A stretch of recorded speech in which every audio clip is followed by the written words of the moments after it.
I'm Dan from Boston. I remember I was a musician in high school.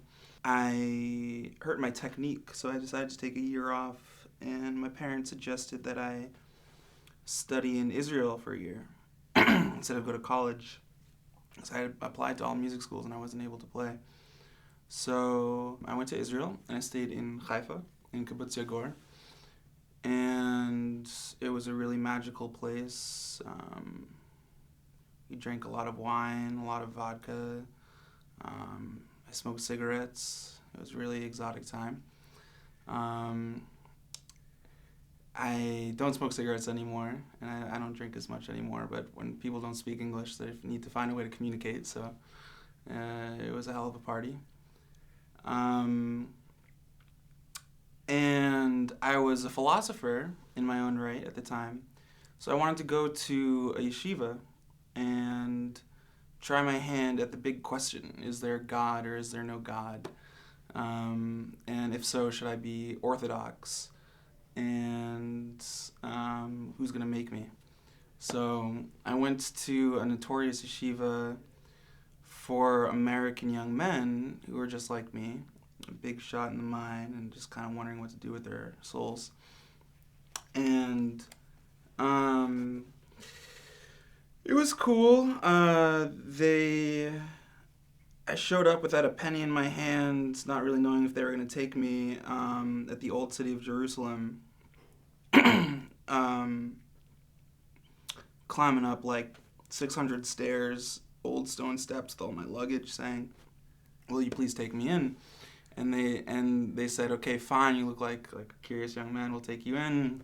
It was free. There was a hostel, and they gave me free food. And we studied from 9 to 4 each day, studying from Jewish ethics, Jewish dating, history of the world, Jewish metaphysics. It was really an exciting time. And I said, okay, give me the hardest core argument you got. Call me an atheist. What do you want?